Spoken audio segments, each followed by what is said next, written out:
Hello, everybody, and welcome to Gaming Knuckleheads Talk, the show where a full 30-second countdown is too long for us.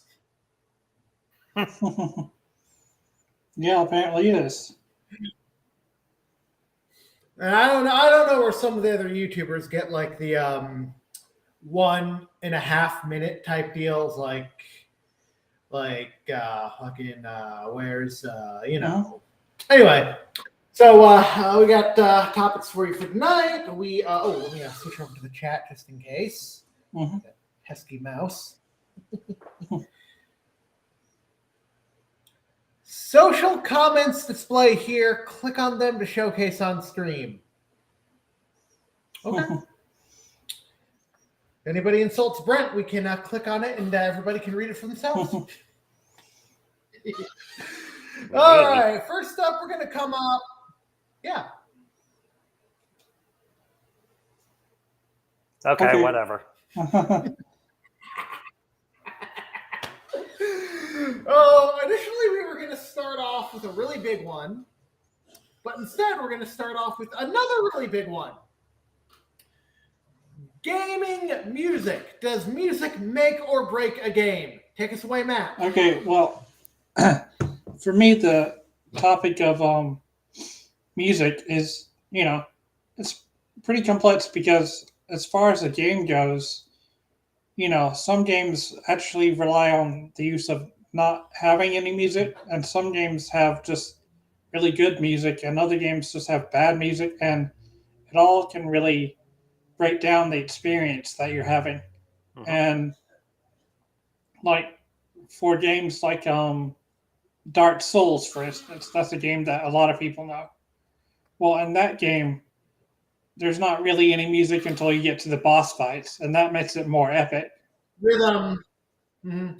The rhythm is how you get around the attack patterns. Yeah. I definitely think that it can make or break a game because, like, take Sonic Origins, for example. It's like, and it's gonna come back to this because like I've said before. Crap! I always forget his name, but Izuka, I think, is the head of the Sonic team. Yeah.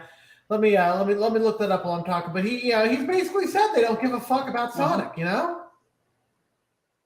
team, Japanese video game developer. Kakashi Izuka. Yep, I got his name right. Okay. And it's like people have been talking about how the new music is terrible. They should have used the original prototypes. I watched the YouTube videos that had the prototype, and the prototypes were just as bad as the new music. They should start caring about Sonic more because, like, we lost Ice Cap, we lost Launch Base, we lost Carnival Night, and we lost Lava Reef. Because those were composed by Michael Jackson. And so you can't say that they don't want the music used anymore because even after his death, it was used in re-releases over and over again. It's about laziness. Sonic team does not give a fuck enough that they don't want to pay Jackson's estate anymore. So they lost the rights to the music. And I played through new music, and it's terrible. It really loses something from the game.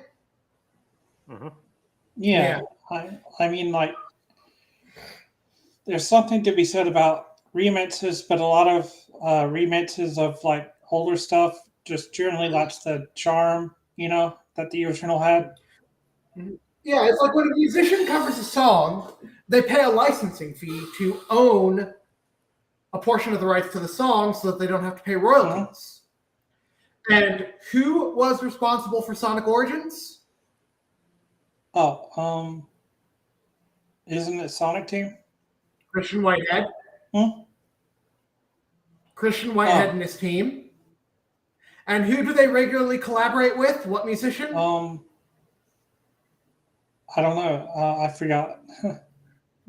Well, the point is, T. Lopes could have gone to Jackson's estate, paid a licensing fee, and he could have done some sort of little remix of the original music. That it might not have been the same because they took the original games and like they fixed them up Uh-huh. from the original animations, so you can tell the original music is there. Yeah. But given the music just a whole makeover to begin with, and worked from there. Mm-hmm. And it's like with Sonic CD too, and I think this is just more of like I've heard the Japanese music compared to the English music. Like, I just love how creepier like Robotnik's theme is in Japan. Like sometimes changing the music between regions can also make or break a game. I think. Yeah. What about you, Brent? I'm honestly in the same boat as you guys. And also in certain areas, like especially bringing into Matt's talk on Dark Souls, usually not having music, but then bringing it in on certain things actually can make a game great. Like I played both Doom and Doom Eternal, and every single time the music starts playing when you're about to kill demons, it makes you feel like you literally are unstoppable. Yeah. A friend of mine. A friend of mine from my old high school days, he actually once gave me this idea because we had talked about dabbling in game design when we were in our college days. And I think this is something that's been done by the Bigwig Studios recently, but it was something that he had talked to me about before something like this ever happened, if it did. A game where the better you do, the faster the music gets. And the faster the music gets, the harder the harder the game becomes. So if the tempo of the music, hold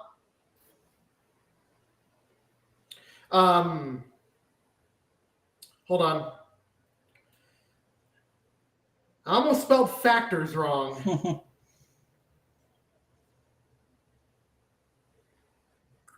But yeah, it's like so like the faster the tempo, the harder the game. The slower the tempo, the easier it becomes. Like the difficulty would adjust based on the tempo, and the tempo would adjust based on how well or bad you were doing in the game. It was actually a very clever idea. I think I heard of the game Beat Saber doing that. It's a VR game. Yeah. It's like that was something that that my friend had suggested prior to Beat Saber coming out, but kudos to the Beat Saber developers for being on the same wavelength as him and coming up with an idea like that, because that could be like a whole new level of make or break. Like imagine a platformer where the faster the music, the better you have to perform. That would give Mega Man's brutality a whole new meaning. And I mean, technically, you have to do that when you get the invincibility star in Mario. Because you want to go as fast as possible to get through the level when you have it. So you don't take any damage. But with how much time there is, I think you have to be like insanely fast to get through the level from beginning to end with the invincibility star to begin with. Yeah. But more like, okay, think of a Mario Maker level, like the shittiest levels with barely any enemies, right? Yeah. And then the trolls who just come out with like, I got 3 Bowsers, all with Mega Mushrooms and wings. Yeah. That. It's like, do do do do do do do do do do. And when it gets to that fast part like that, there's like Goombas and there's Koopa Troopas coming at you. You got to be like jumping and dodging and weaving, Yeah. It would certainly piss off speedrunners. Yeah, I know it does. That's something we got to talk about like in a future one, because I've never understood the point of skipping sections of the game. Like to me, speedrunning was always about like, how fast can you complete the game in full? Not how fast can you complete the game by using exploits. Well, I mean, I've never seen an instance of a speedrunner like playing all of Super Mario Brothers from beginning to end without using the warp tricks. I did used to know a speedrunner who played Mario 3 from beginning to end using speedrunning without cheating or anything. Yeah, that's speedrunning I'd like to see. Yeah. On in a future episode, like maybe next week or something. Yeah. Yep. Mhm. Yep. And So let's pad a little time before the next topic, talking about some of our favorite tracks from games. okay. Well, for me, it's like Streets of Rage 2, almost every track. Nice. Oh, I got to look up the names of the stages, but there are like 2 stages in Zeroing that I absolutely love the music for. Mm-hmm. Why the fuck am I looking on Wikipedia for the stages? I think LaGrouse is one of them. Which one is like do do do do do do do do do do do do do do do do do or something like that? Let me look them up. Zeroing stages.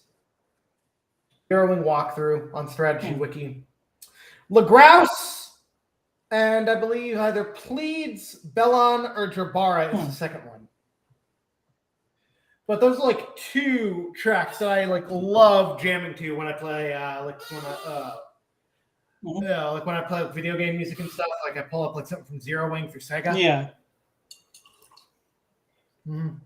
Yep. Let's see. And I have the original Doom. Well, not the original Doom, but the Doom 2016 one on vinyl. There's actually a few tracks in The World Ends With You and Neo The World Ends With You that I think are actually pretty good. Yeah, generally the game music is great for that. Yeah. And then it's also, like built around like classic games. Like I've always liked like all the music from Tetris Attack. A lot of classic Mario stuff I grew up with. Second gen Pokemon music is great. I will say though, Gen 4 had the right idea bringing the original Cinnabar Island music back. Because like they axed it, and I think they put in like what? Did they put in like Cerulean City's theme in Cinnabar Island in Gen 2? I'm not the person to ask about. I mean, I have all 3 games, and I have them on Virtual Console, so I can I can dip through and double check. But yeah. What about you, Brent?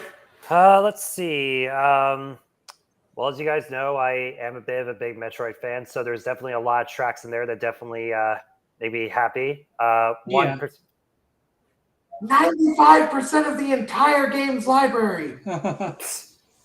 Yeah, pretty. Spoiler alert: the 5% is from Other M. I've listened to Other M's soundtrack. Sorry, it actually Other does M have some and good music in Federation it. Other M actually does have some good music in it, but yeah, if I honestly were saying like the one redeeming quality. The music is like the one redeeming quality. Yeah, of the it game. actually does have like it does have a few remixes in there, but they're actually good remixes. Yeah, nice. But honestly, if I were to say some of my personal favorites, Prime 2 definitely has a few of my favorites, particularly Torvus Box, Sanctuary, and I definitely enjoy a lot from Dread. Burning, which is Gear, you would remember that the water level has one of my favorite soundtracks. Oh, nice. It's like Simon's theme, the very first song that plays in Super Castlevania 4 in the first stage. That used to be my ringtone until I switched to a Klingon ringtone. Yeah, that is. Oh yeah, that's awesome. I have the Castlevania 4 soundtrack on vinyl also. Nice. Like there's so many. Too many good songs from too many good games today. Yeah. There's just too many great songs on that in the Castlevania series in general.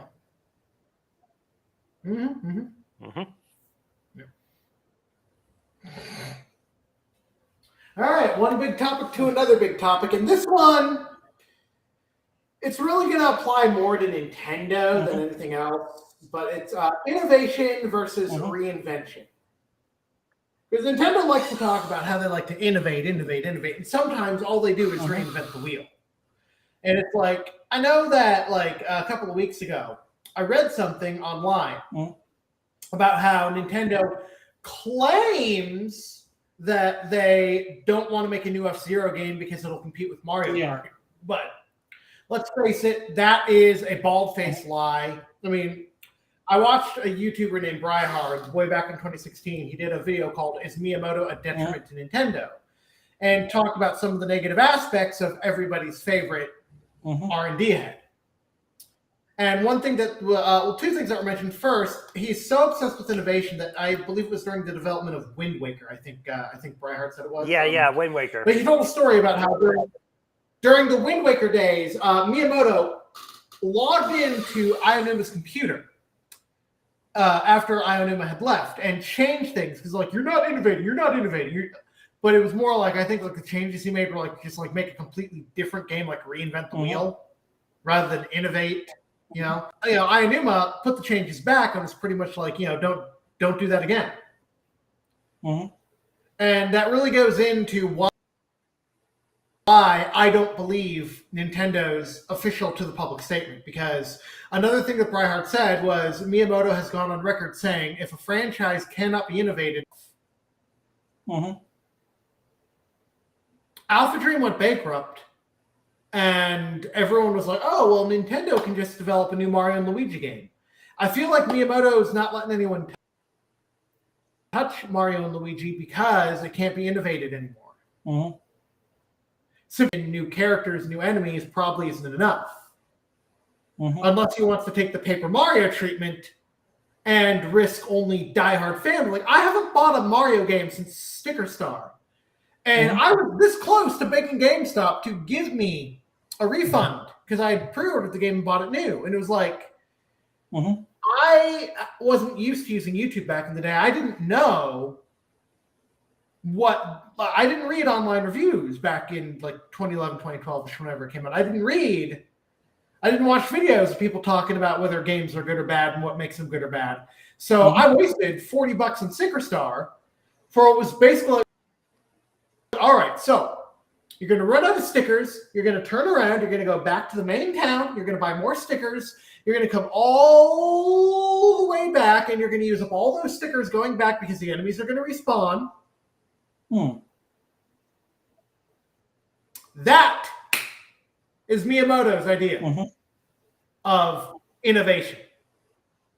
And the fact that Risa Tabata took the series in that direction permanently is what stops me from buying it. Like I didn't buy Color Splash. I didn't buy Origami King. Whatever the next Paper Mario is, unless it's like that rumored not Sticker Star. Fuck, I've got Sticker Star in the brain now. Thousand Year Door alleged remaster that people are rumoring about.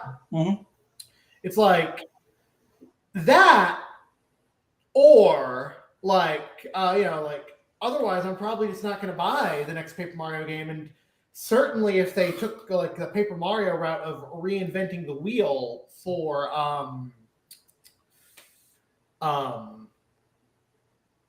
what am I thinking of? Reinventing the wheel for Mario and Luigi.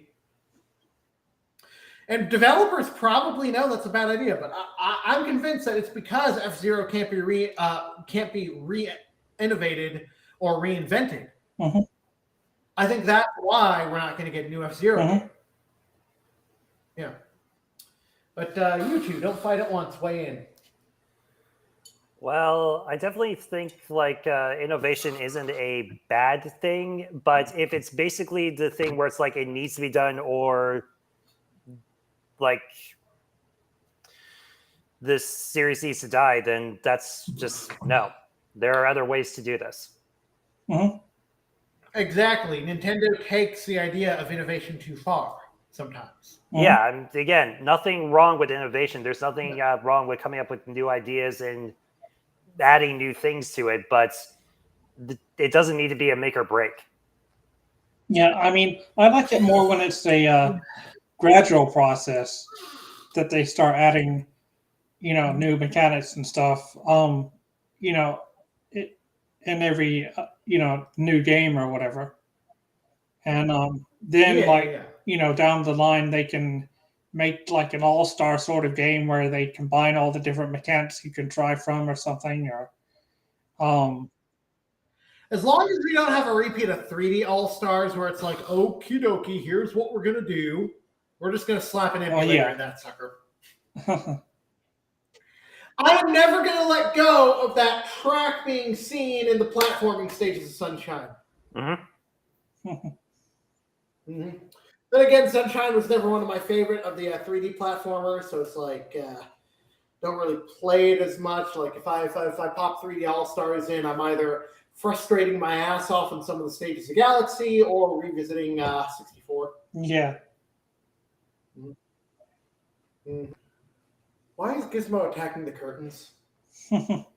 Because why not? You know what? She thinks there's a ghost behind them. Or she's pretending to be a ghost. I know. Yeah, I know what the tubby one is doing. She's in the other room, curled up on the pillow.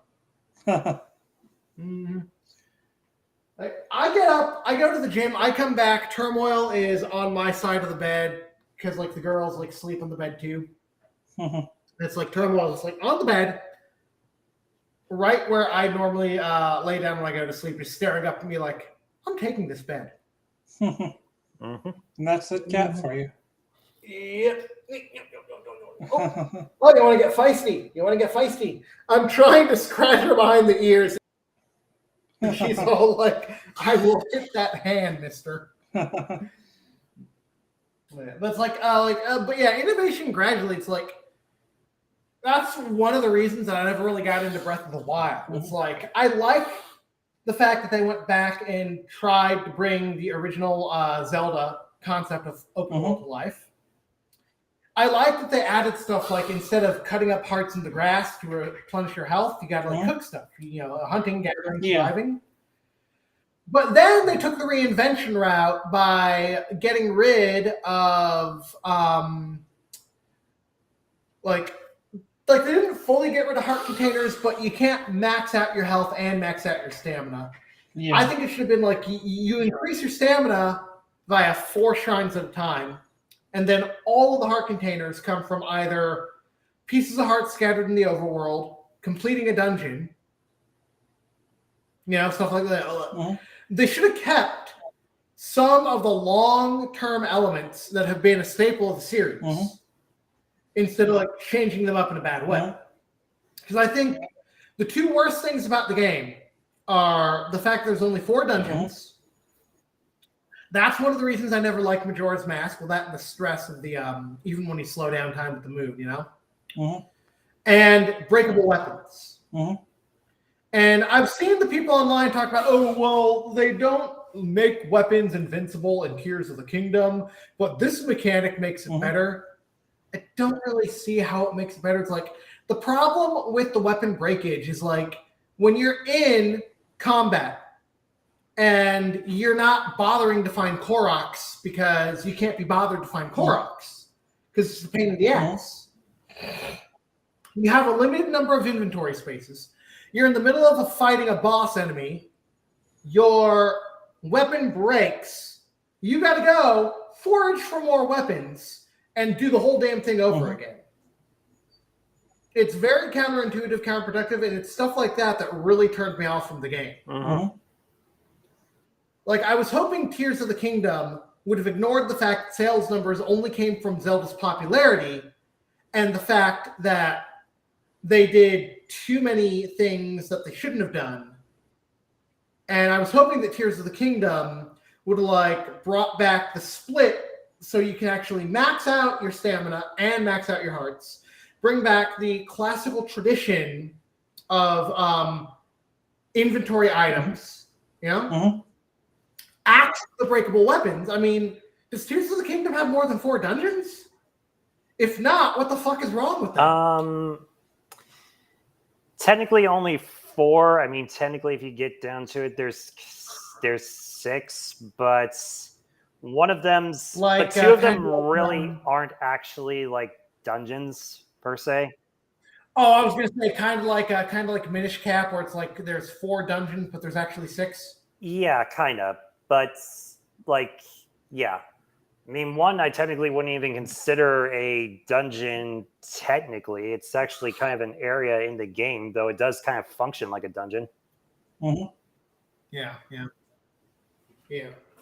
It's like, but those are all just like nitpicks. Like I still like there were still positives of Breath of the Wild. I'm not going to say it's a bad game because I don't think it is. I just think there's a lot that they shouldn't have done that they did. And that's a really big example of reinvention over innovation. Yep.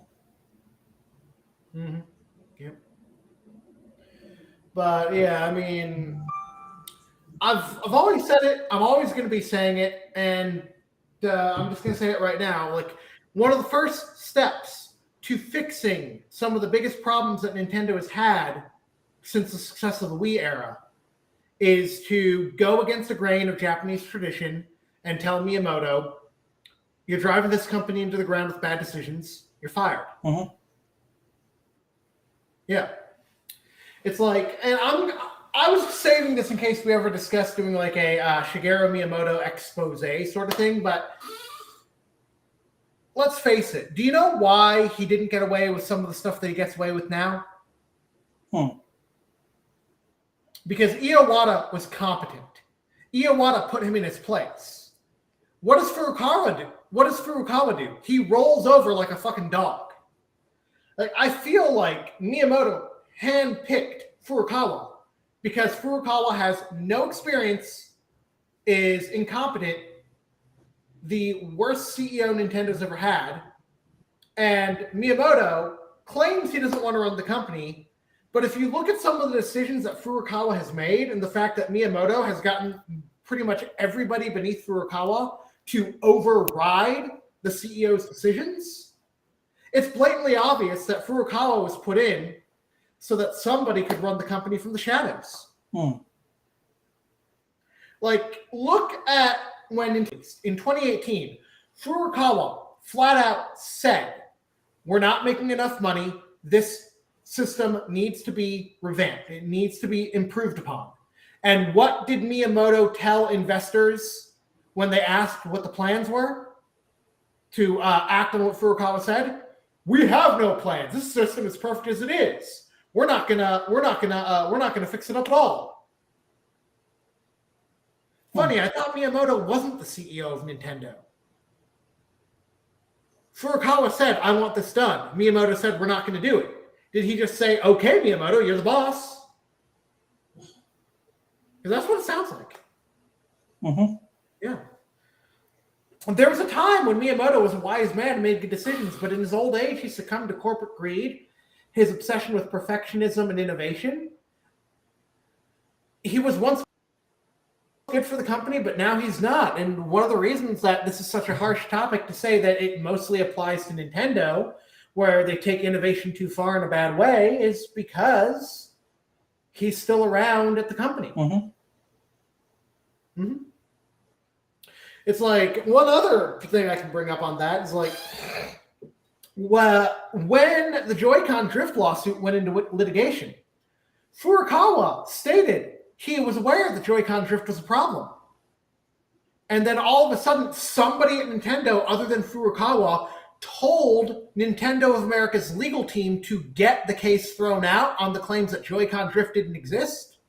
I think that was.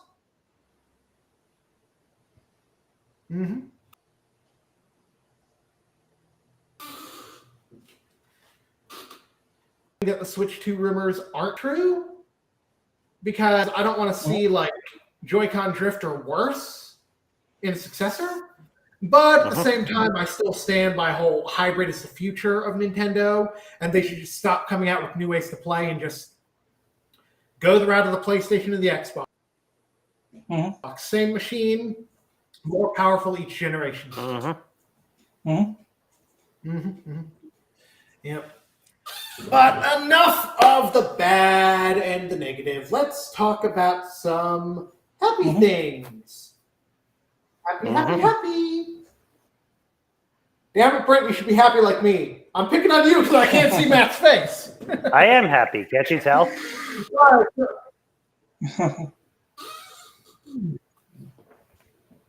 Yeah. We're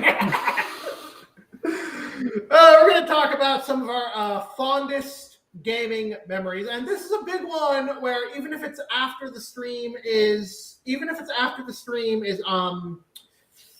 archived, chime in the comments below, because this is the part where we really want to encourage audience participation more than anything. We're going to share some of our favorite childhood gaming memories, and you at home should be doing this too. Hey, Brent. All right. Well, I've got several, so this might take a bit. First and foremost, biggest one I remember. I used to visit my grandparents a lot when I was younger, and they had the original Nintendo system because my brother used to go over there a lot before, he got a little bit older and, started going to middle school and high school and that stuff. But I always remember playing Dr. Mario with my grandfather. Like, that was a lot of fun to do. Fever for the win. And then first game I actually got to play on my own, without someone else being around, was actually Link to the Past on the original Super Nintendo. Yeah, my brother by that point had moved on to Ocarina of Time on the N64, so got to play that one. Speaking on that point, I also fondly remember playing Majora's Mask because that was the first game that I actually owned that wasn't a hand-me-down from my brother. That was very good. And let's see. And you can mock me as much as you want about this, but literally my first two Metroid games were Fusion and the first Prime game. Before that, my brother played Mario. My brother played Donkey Kong. He played Zelda. He played so many other games. Metroid was not one that he played. So the first time I ever found that. Mock you, I will not. But if you had said your first game was Federation Force, I'd have to put your ass in the corner for the duration of the stream. I have not even touched that game. I tried it just to see if it could be redeemed. And remember when we played Triforce Heroes, and it's when we all tried playing it by ourselves? Oh, don't remind me.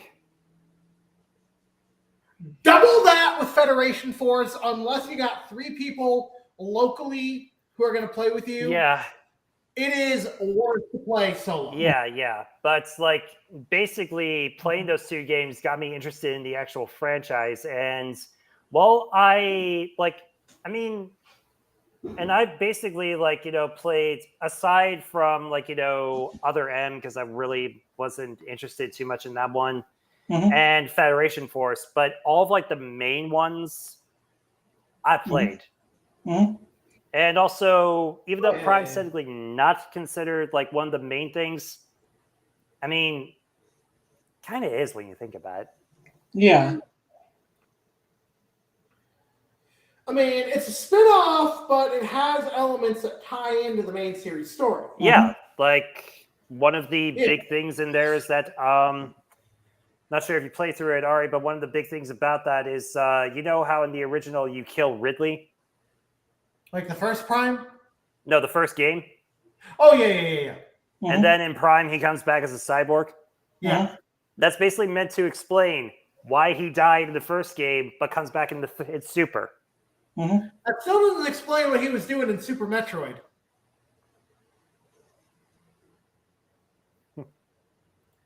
Fair point, but it's still more supposed to explain, how he's alive. Yeah.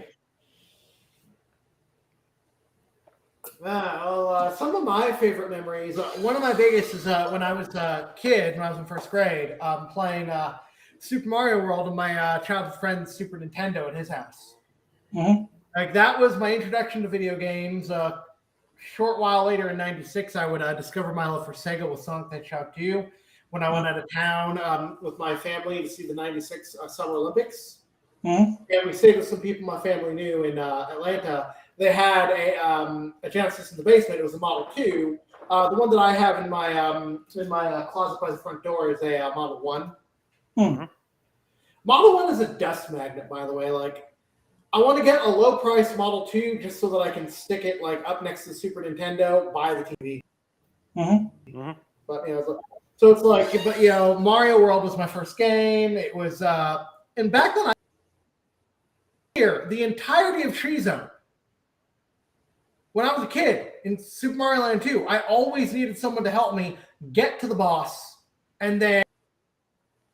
In fact, I think the only boss I ever successfully beat on my own as a kid was the witch from Pumpkin Zone. But yeah, the early retro Mario days, growing up with the Super Nintendo and the Game Boy in my pocket, were one of my biggest fondest ones. Well, I'd say, And now the silhouette. I was calling you a silhouette. I know. Well, I'd say my fondest gaming memories are like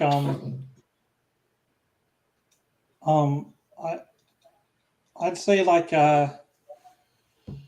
basically like with the original Nintendo, like playing it with my cousin, like playing like games like Mario Brothers 3 and just getting through the levels, taking turns with the levels, and like seeing the Mega Man games and just seeing my and just seeing like all the different bosses and how to get through them and stuff. And then during the Super Nintendo days, I didn't have a Super Nintendo, but I had a Genesis, and I really enjoyed that. Like playing all the multiplayer games, like Mega Bomberman with my friend, and like Road Rash, which was like a racing game where you could just, I mean, it was just so hilarious. Like when you, like if you got busted by the cops or like all kinds of other stuff, it was just hilarious. And then we take a moment to point out that until Tails could like help you in Player 2, Sonic 2 barely qualified as a multiplayer game outside of versus mode. Yeah. And then let's see, during the Nintendo 64 era, it was basically mostly GoldenEye and Mario Kart. And just trying to learn how to drift in Mario Kart, and then we had the PlayStation. And the PlayStation was like it didn't have a ton of multiplayer games, but the ones it did have were like Bushido Blade, and that was hilarious because it was a one-hit kill game with your weapon, a one-hit kill fighting game. And matches were so quick. And so yeah, those are some of my fondest ones.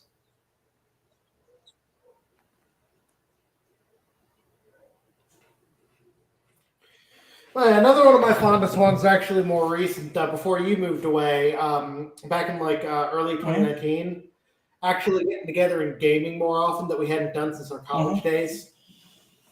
Oh yeah. Yeah. That was a lot of fun time, popping up the Switch or like popping up like your roommate's GameCube. Funny story, my college roommate was Matt's roommate after I graduated. That was pretty good. Yeah. Yep. Yeah, I like to watch the roommate that he's talking about. Like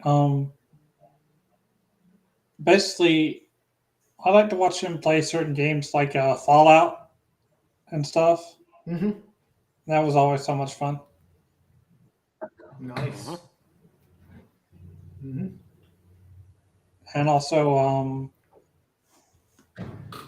Let's see if I can wrangle in a couple more good ones.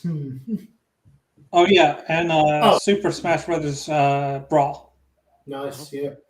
One of my a slightly older memory and a more recent memory. A slightly older one was when I first got to experience Persona 3 and 4 for the first time. Mm-hmm.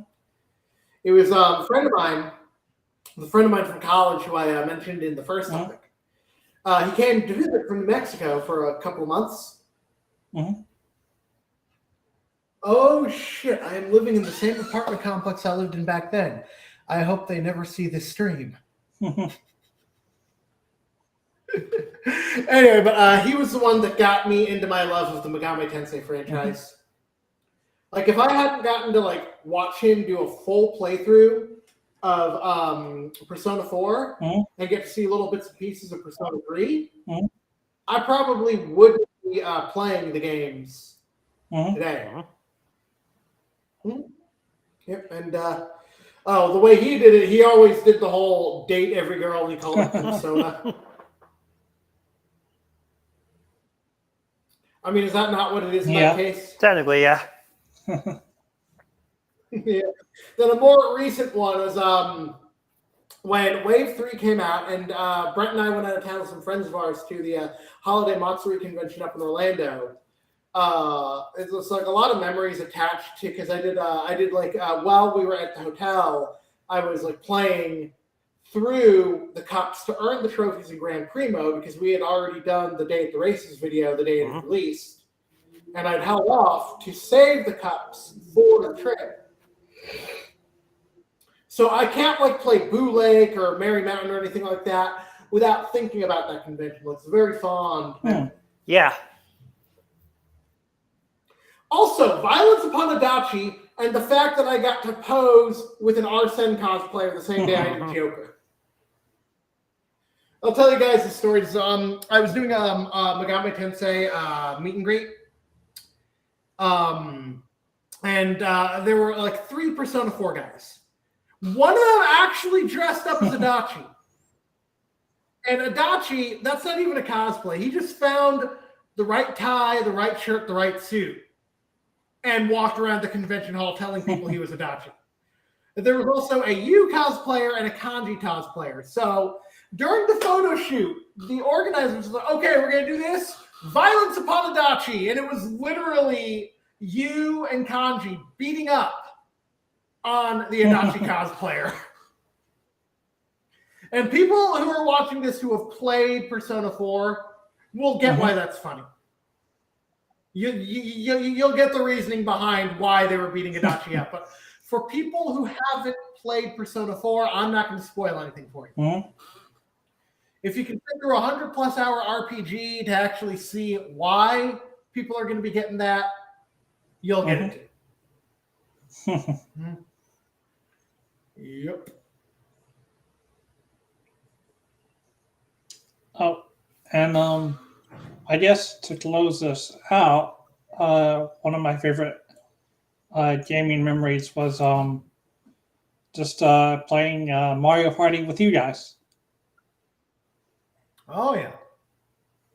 Yep, those were good times. Now, one of these days, they're going to come down to visit. We're going to get our Mario Party on. Yeah. Who knows? Maybe we'll be able to drag a fort. Yeah. And then our friendship is going to be destroyed. Like it always is. I'm reminded of that "How do you wrap your N64 controller" meme. It's like, you stole my star in Mario Party. And it's literally just like a person like piano wiring somebody with an N64 wire. Like, I get people don't get that violent over Mario Party, but the meme itself alone is fucking hilarious. All right, Brent, do you have any more memories, or is Matt? I've got 2 more. On the subject of the PlayStation actually was the first console that I actually owned. Like, my brother did not play it. Yeah, not really a whole lot of multiplayer games, but I had fun playing certain games like Spyro, Crash. I played the heck out of Crash Bandicoot Warped. And let's see. not exactly a memory of my playing through there, but the only way. Guess how I found out about the Sega Genesis? Hmm. I was How? pulling out the Super Nintendo to play one of the games on there, and I noticed it in the back of there, and I was wondering, is that like a console? And then like my brother like saw me going to there. He says like, oh, don't try to touch that. That it's not working, and it literally was not. Like literally, the Sega Genesis had died before I was old enough to play video games. Oh wow. Rest in peace. Yeah, but All right, press up in the comments to pay respects to Brent's family's dead yeah. Genesis. And last one I have is first Xbox game I ever owned was actually the original Knights of the Old Republic. Every other game my brother had owned. Ooh. And it was a shit ton of fun. Yeah. Yay! Now you can get it on PC. Good. Yep. Or no, it came out on PC first, didn't it? Well, I don't remember. I think it was actually, well, I think it might have been for Xbox, like, or at least been released for Xbox first, because I remember seeing that thing being advertised on there many times. Yeah. Oh, that's all the time we have for tonight. We will see you in the next one. And remember, don't forget to weigh in the comments below. Let us know all the good stuff, music you like, opinions on the topics, and of course, your favorite gaming memories. Mm-hmm. Bye for now.